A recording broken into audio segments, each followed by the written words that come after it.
What's up, YouTube? ODST General back again with another Operation Trebuchet news update. We've got a ton of pictures here to show you guys today, a lot of stuff to talk about. I've got, let's see here, like 85 images to show off to you guys. It's actually a little bit higher than that because I've got a couple that are kind of duplicated numbers. So, at any rate, let's go ahead and jump into it. We're going to jump right down the deep end with the dev team this time around instead of saving them for the end. So, let's get right to it. First up is Zephyr Souza. She continues work on the development of the insurrectionary uniforms for the innies. So basically, that is what you see on screen right now. Those have been obviously textured. This is in Substance Painter. You see their items and equipment, attachments, whatever you want to call it, right down the center of the body there. Pretty basic, kind of based off of modern day stuff, obviously using the previously created Insurrection uniform with some modernized armor and stuff like that to go along with it. So in addition to that, let's see if I can get this to switch. There we go. You got goggles, a few other things to go with that. But then the other thing that she's working on is the battle jumpers, the Gao battle jumpers, which I've previously talked about. So in this, she's created this skin suit, and the big thing is the helmet is probably going to be the more unique piece with this. It's very similar to an ODST helmet, but they've got these rebreathers and these big old circle things on the side. I'm not the biggest fan of the design of the helmet because, well, it's good quality to be sure. It just reminds me a little too much of the day the Earth stood still with that alien that comes out, the robotic alien from the original movie, at least.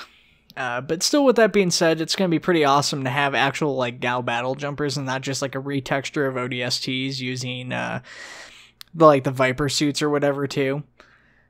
In addition to those, she is also working on some Noble 6 armor. So the Noble 6 armor is basically going to go onto the Spartans here, of course.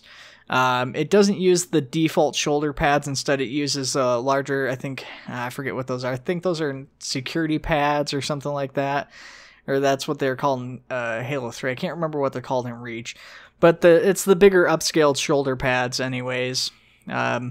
So they're not exactly 100% default to the Noble 6 style armor.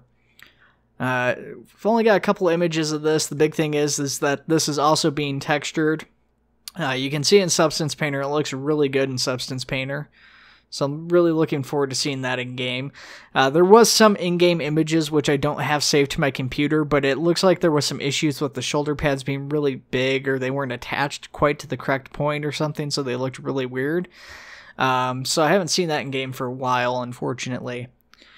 So that's all Zephyr's got working on right now, but that's obviously some bigger stuff, or at least all that she's shown off, I should say. So let's go ahead and get to HK Urban. He's got a bunch of different things he's working on. So if you guys don't know, HK Urban used to be part of the dev team. I've talked about some of his work in the past. He's just recently returned to activity with the dev team here, so this is kind of his comeback tour.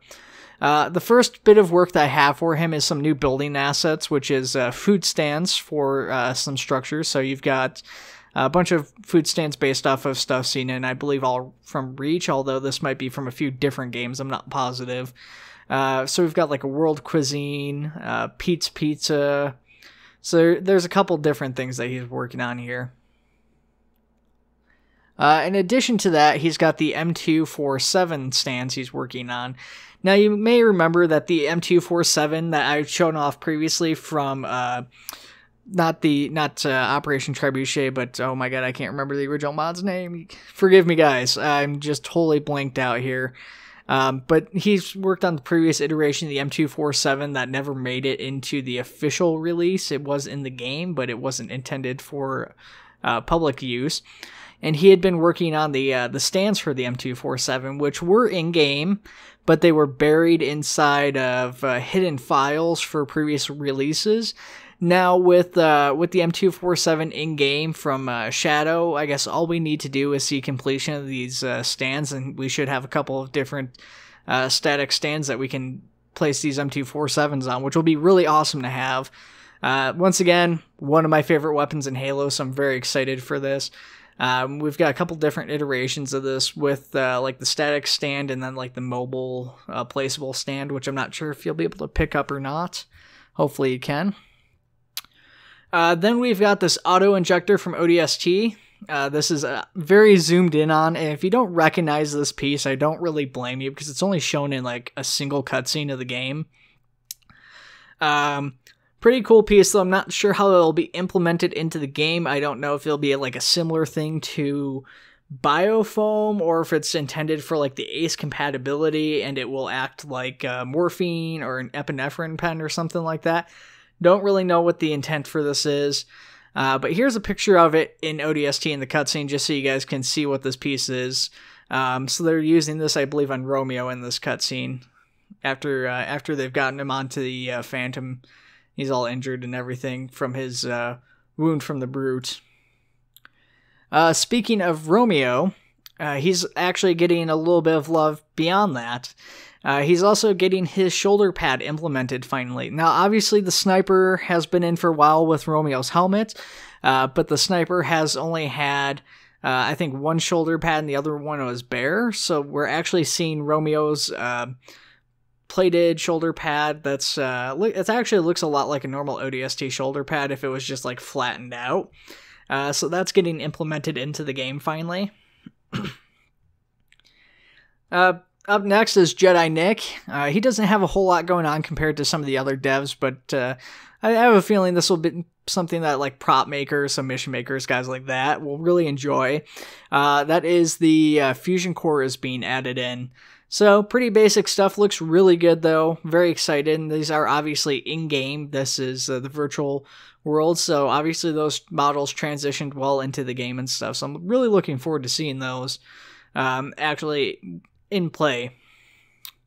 Speaking of transitioning well, let's talk about Zero's work. So Zero and I believe Scorch or a couple other guys are working on trying to get assets when they're ported in to port into the game at a higher quality. Obviously, for a while, we've seen the devs have been doing really high quality work in the modeling programs, and that gets into Arma, and obviously it loses a lot of those good looks.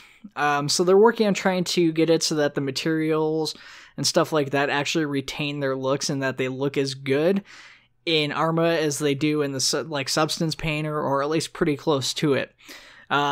As an example of that, we've got the rocket launcher, which I believe I've talked about being reworked. Maybe I haven't, I can't quite remember, but the rocket was one of the first things being reworked here as far as weapons and stuff goes, and this really does show what a big difference this is when they get these materials to actually port into the game correctly, because it does look significantly better compared to what was in the game. Not to say that the current one was bad or anything, but this one is like steps above it, many steps above it, in fact. But yeah, this is just a really good looking model. Not much else to say about it. Obviously, it's a pre-existing weapon, so there's not much that we'll need to really theorize about how it will or won't work. Zero's also been working on implementing some new frigates. So I always get the frigate classes confused, so I do apologize. But basically, we're going to see the Paris class and the Charon class both implemented into the game. If I remember correctly, the Paris will not have an interior, and the Charon will have an interior that you can at least put stuff in there. I can't quite remember. But these are definitely, or at least this one here looks really awesome, looks really good model here. So I'm looking forward to seeing more of these added into the game, because it is really nice to see these updated models and stuff getting re-implemented and the mod getting polished up after all this time. Once again with Zero, not a whole lot more to talk about, so let's go ahead and keep going here, keep the ball rolling. Drake Darron, the creator First Contact, once again, if you guys aren't familiar with his work, that's because most of his models haven't been uploaded in forever. So I've had people ask me about the Grizzly. I do believe one was being worked on by Burgess. I don't know what the status of that is, and we'll talk more about that later here. But Drake Darron is also working on his own iteration of the Grizzly. And definitely it's a really good looking model, but with it being a tank like that, it's pretty complicated to get these things in and working in game because there's a lot that goes into it, especially something with a grizzly with that many weapons and stuff like that. So it'll probably be some time before we actually see this thing getting implemented. Still, really cool looking model, but let's go ahead and go on. And he does have one other model he's working on, that is the AV-22 Sparrowhawk from Halo Wars. This one's obviously not quite as far along, but still a good-looking model so far.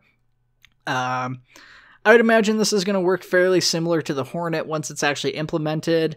Obviously, it's got a couple more weapon systems than the Hornet does. It looks like it's got some sort of cannon. I don't know if that's supposed to be like the Gauss cannons for it or not on the front there. Actually, in fact, looking at the models here, it looks like there's a couple different iterations he's got of it. I just noticed. If you look in the bottom left-hand corner, he's got like the Warthog machine gun barrels, but then in the picture right above it, it's got the two cannons. So I suspect one's like the machine guns and one's the Gauss cannons, which would be really kind of neat to see both iterations of this in the mod. And then maybe the middle barrel's different on the top one. Looking at that, it's hard to tell there, but that looks like in the top one that might just be like one barrel. It's hard to say for sure. Let's keep going, though. Let's talk about Scorch. Obviously, Scorch doesn't necessarily develop in the same way the other devs do. He doesn't really make models. His thing's all on the coding end of this. So he is working on re-implementing I believe it's the M910 point defense network weapons, which are the frigates guns. These are something a lot of people, myself included, wanted to see come back for a while. There were some sort of issues they had with this thing when it was originally implemented. I'm not really sure what it was because it did work, it did fire, but there was some flaws with it. So they're working on getting this re-implemented. Really awesome looking.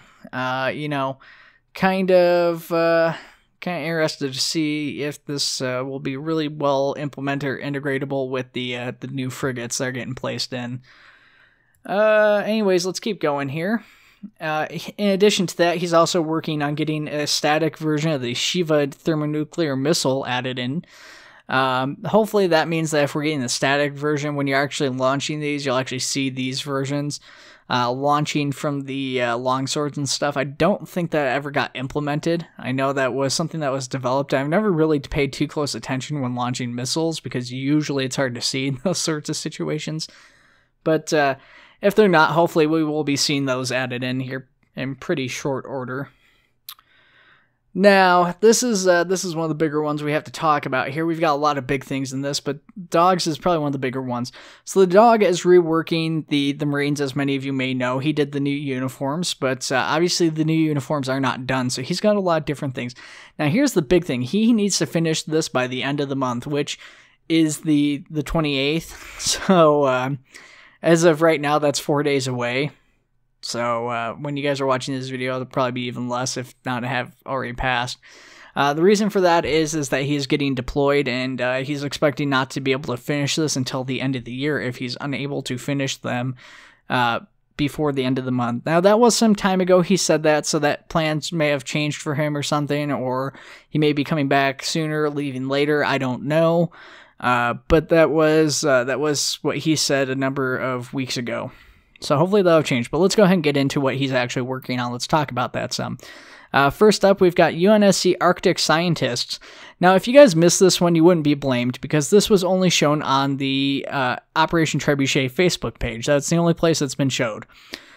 Pretty neat stuff, to be sure. They've got like a mask, like a rebreather mask, and a coat, and like a non-coat version. There's a few different versions and iterations of this. Pretty neat stuff. Nice to actually get some civilian assets in, to be sure. Definitely something that's been kind of lacking in a lot of missions, because a lot of people still use the civilian assets during like unit operations, but they're all kind of vanilla assets, which some of them fit in really well with like the jumpsuits and work suits, but some of them don't. Like guys with like t-shirts and stuff just feel kind of off. But the big one here is, of course, the armor reworks. So I've got a lot of different images, so I'm going to just kind of skim through this and talk about it as I go. But basically, you guys can kind of see the work in progress of the armor. There's going to be a lot of different iterations with this. Various shoulder pads, various chest plates, different coloring, all sorts of stuff. So I don't know exactly how many iterations we will see in the end ultimately. But as you go through here, you can see there's some with and without, like neck pieces and stuff. And then there's going to be some images here shortly showing off like all the pieces together and like all the different versions you'll be able to get. We've got like a new ODST armor being developed here. We've got backpacks, radio backpacks, rucksacks. Both of those are being developed. We've got a textured version of the uniform, so we've got stuff kind of based off of the Halo Combat Evolved Anniversary Edition. Armors based off of Reach. There's a lot of different versions coming from here, so you get to see the first, like one of the first here of like the combination of the armors and stuff. Different shoulders, like I said, some bigger than others. Different knee pads. And this other one you get to see, they've got the ODST chest plate over the marine armor, but they've got the different shoulders once again. They've got some backpack attachments. They've got the different neck pieces, like a knife, the rebreather kits, all sorts of different stuff here. More stuff for the rucksacks. More variations. This time the armor is green, so there's some color variation there. Continued, basically the same thing we've already shown off, but different colors, some different angles for you guys. We get to see our first shot of the reworked helmet with the new visor and everything, bringing the visor more in line with what's actually shown off in the game. So I think the visor was made slightly smaller, if I recall correctly. The visor in game was a little bit bigger, I believe, than what was actually accurate to the lore, to the ones shown in game. We've got the reworked helmet, really good looking stuff. So, getting forward into his pictures here, though, you will notice that there's a Hello Kitty helmet in one of these images. Bear in mind, guys, that is a joke. They did joke about adding it into the game, but I don't think that's actually going to happen. And if it does, well, no one really needs to use the light red helmet, okay? Anyways, let's go ahead and continue on here. So we've got some reworked ODST helmets. They've got that white stripe down the middle, so obviously they're kind of based off the rookie for the standard design here. But really good looking helmet. We've got the reworked Recon helmet as well. An interesting note about this one with the Recon images is that the ODST armor is green. Now, I was told that's just supposed to be a placeholder texture, but that is also the same color that one of the live-action Special Forces used. They had some non-ODST Special Forces that were using ODST armor without the helmets, so that could very well be what that's intended to be. The person who said that they were just placeholders was Scorch, but you know, he's not the one actually developing the assets, so that could be a little bit different. And let's continue on here. The other big thing that the dog is working on is new buildings, new structures and stuff. The big thing is modular buildings are getting some love. They've been in for a while, but the doors and the walls and stuff that you could place on there were too large for the buildings. Obviously, those have been sized down by the images you guys have seen. They're working on some new landing pads. And the big thing is they're working on like tunnels that can connect these buildings. So these tunnels are actually partially compatible with certain vanilla buildings, like the dome structures that you guys see in these images. But they're also designed to connect all of the modular houses together, which are all designed to be kind of pushed together to make large complexes like what's shown here. You know, you'll be able to place walls down, windows down. These are actually compatible with AI. AI does get a little bit kind of weird with them. They might have some issues navigating, but they should actually be able to navigate through for the most part. Here we got a nice nighttime shot of a pelican on the new landing pad. You got these really awesome red lights. They're really cool ambience. Another shot of that from above with those red lights. Obviously a little bit more yellow from this angle. But, yeah, that's not all. Doc talked about a couple things I don't have images for. For the uniforms, there is planned helmet attachments, which haven't currently made it in. So things like the flashlight or the sensor on the side of the helmet are looking to be added. The MA5 flashlight is planned, hopefully, for the next release. So that's been re-implemented by Scorch, so that it is all working again on the MA5 on the new models. And the dog also dropped a hint that we might be seeing female models actually come back into the mod. Well, they were never in the mod, but they were developed at one point down the road in the past by Zephyr Souza. She had developed a female model, but dropped the project, so those are being picked back up, so hopefully we'll be able to see some of that actually implemented. Let's keep going, though. Tim is working on a number of different things. I don't know what he's got his hands into fully here, but currently a couple of his projects include these semi-trailers from Reach. So there are semi-trucks, I should say, with trailers from Reach. So a little bit more accurate to some of the vehicles we've currently got in with retextures and stuff like that. These will go really well with Drake's Daron stuff if his is ever implemented, but basically these are like the military transport vehicles with and without trailers. Not textured or anything yet, obviously, so probably still a little ways away from actually seeing these in-game or be able to use these, but who knows with Tim, he tends to work really fast. Speaking of work really fast, he showed me off a couple images yesterday of a shotgun silencer, which I kind of laughed about because the idea of a shotgun silencer humors me, but you know, he just showed me these off yesterday. He's modeling it, and he's already got it in-game here. He showed me pictures of this thing on the shotgun. I don't know if it's all coded correctly. I don't know if it's actually silencing the shotgun yet, or if he just has it working as a textured attachment and everything. But there it is, textured on the shotgun, pretty much ready to go. Anyways, let's continue on because I don't have a whole lot of time to record here, and your guys' time is precious too.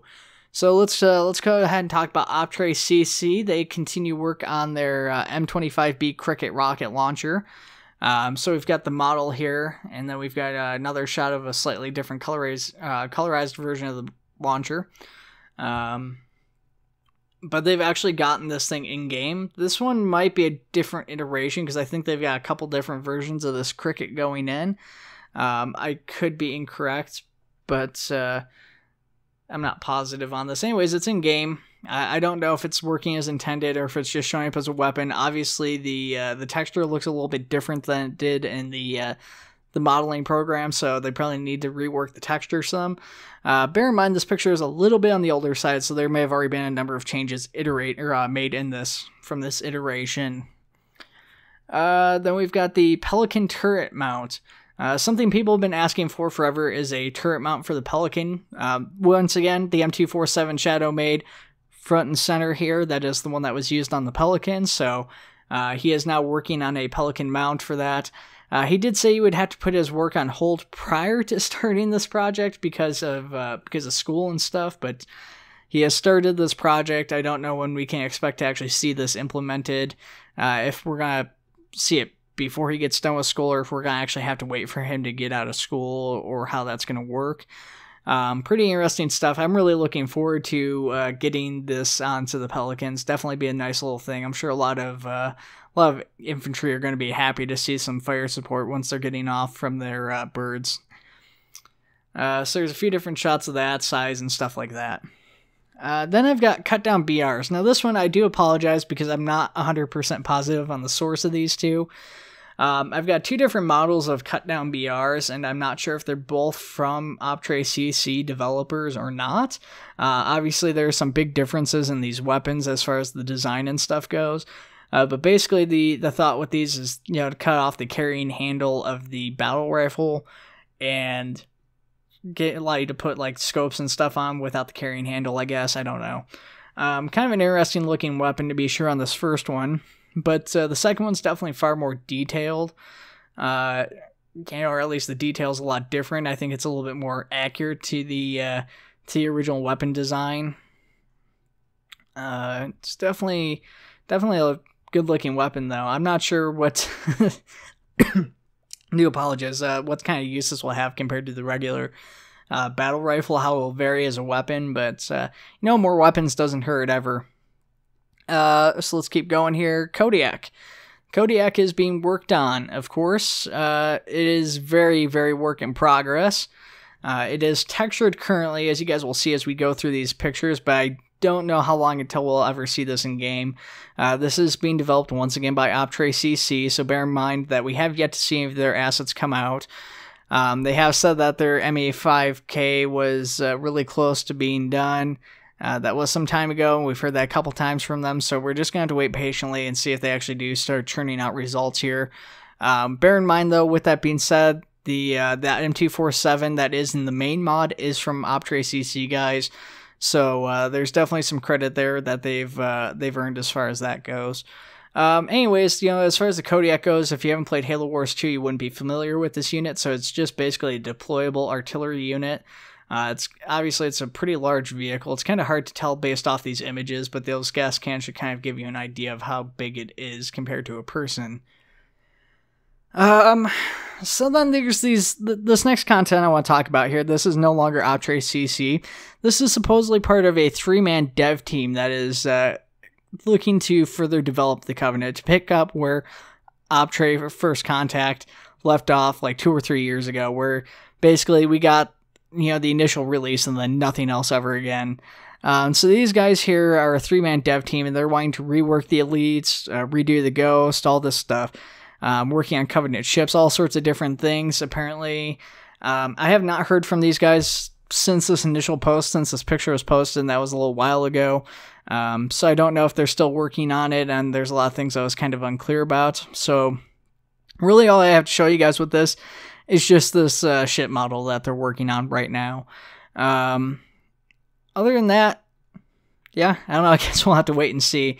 Obviously, Morthon was working on a similar model. I think his was a slightly different model of Covenant ship, although I could be mistaken. I think his was this is like the CSS versus the CCS or something like that. I have a hard time keeping them straight sometimes. Do forgive me. Beyond that, we do have one other Covenant ship model that was posted on the Discord, and this was something I was very excited for because it was in-game. Yeah, this is apparently a ripped model from Sins of a Solar Empire. There was some talk. This guy's like, oh yeah, I'm working on getting this the ship in the game. Everybody's like, wow, that's a really good looking model, and this and that. Everybody was kind of surprised because they hadn't heard of this guy.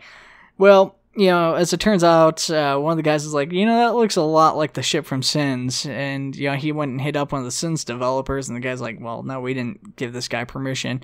Well, he's claimed that he's gotten permission from somebody on the dev team. When the developers reached out to the Sins devs, they've said, no, we haven't. I haven't at least seen this guy post anything again, so maybe we'll see this, but I'm definitely leaning on the side that we will not see this come into the game ever, which is kind of unfortunate. Like I said, I'm really waiting to see some Covenant assets, and having the carrier in would be really neat. Obviously, size-wise, it's probably a lot smaller than it should be, but, that's fine. Let me scroll down here. Now, as far as that ship goes, I don't know if it's related to the above project. I don't think the two of them are related, but they could be. So it's hard to say for sure because they did post on the same day, but I think the ship was posted more so in reference to the work those other guys were doing.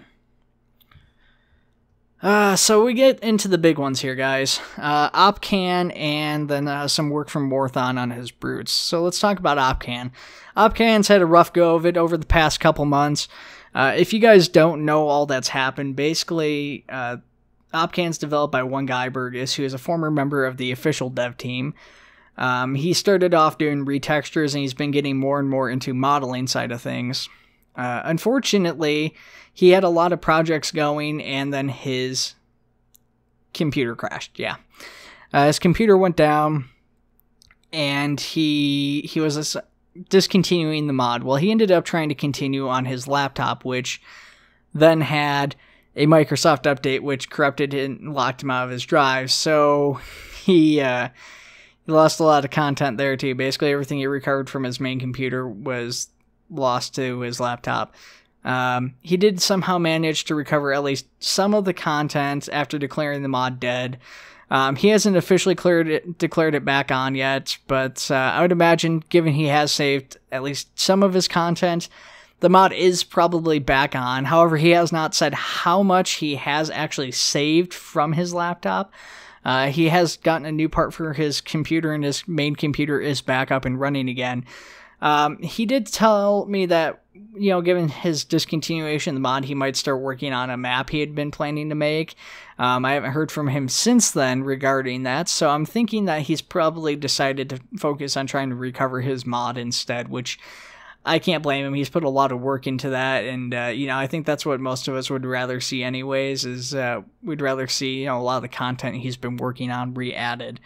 So all of that drama aside, he's been working on a number of different things. Once again, bear in mind going into this, I don't know if all this is going to be lost or not. These may have been things that he could not get back, or he might have access to everything once again. It's hard to say for me, at least, because he's not really clarified that too well on the Discord or anything that I've seen.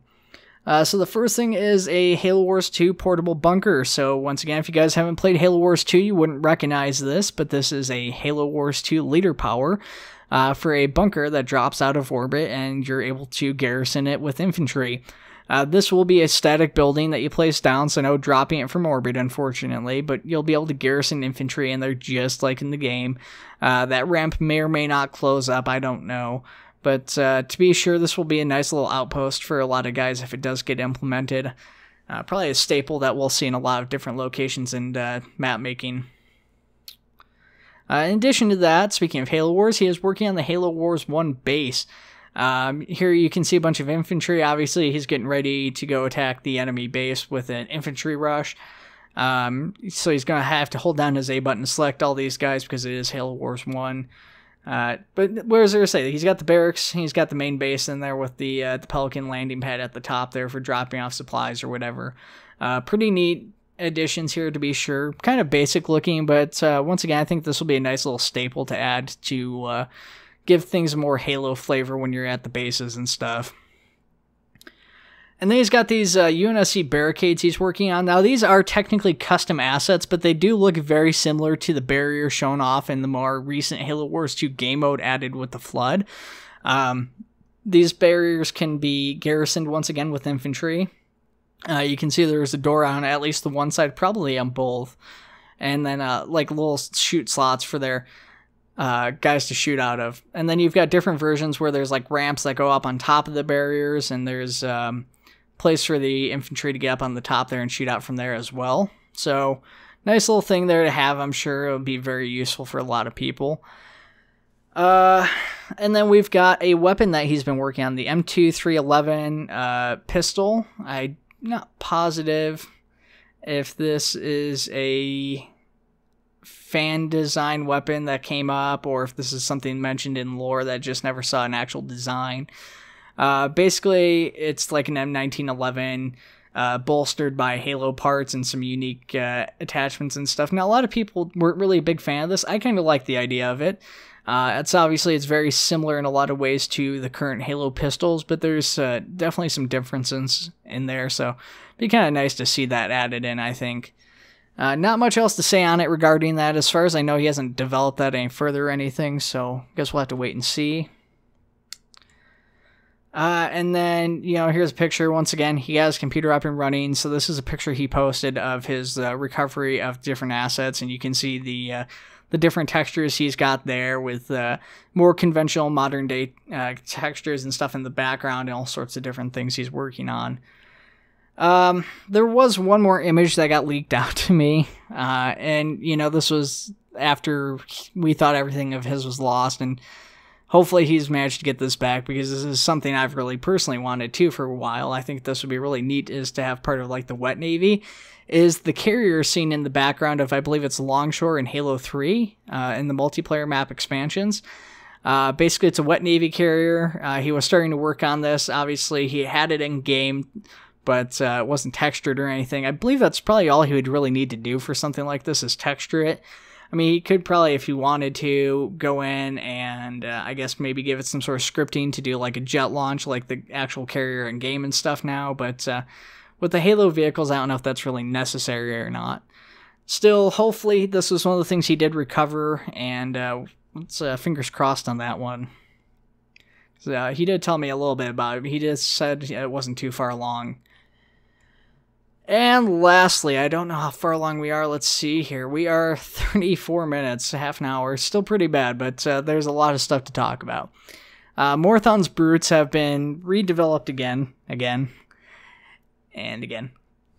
But he's always done really good work on these brutes, but Morthon's kind of a perfectionist, and it really shows with his Halo 3 armor, so can't really fault the guy too much.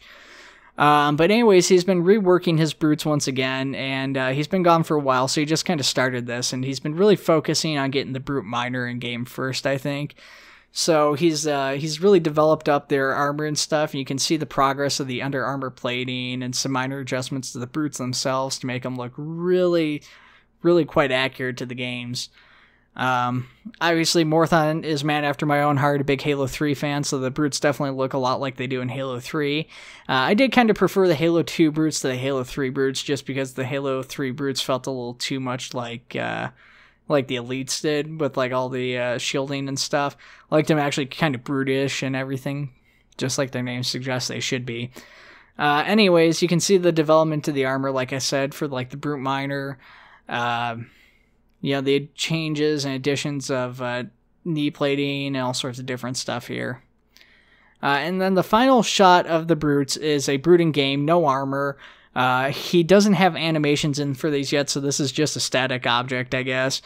But yeah, this massive brute, you get to see it by, a standard infantry soldier. This brute's about twice the size of the soldier almost.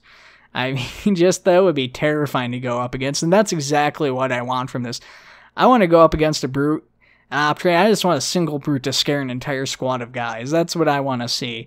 I don't necessarily feel that with the elites currently, but given how big these brutes are, I think that the brutes might just be able to do the trick. At any rate, guys, I think that's everything I have to talk about. I noticed that as I was kind of going through here, I did check the Discord. HK Urban did post an additional picture of Romeo's shoulder pad along with Mickey, so I'll probably sneak that in here. But other than that, I hope you guys enjoyed the video, and I will see you guys in the next one.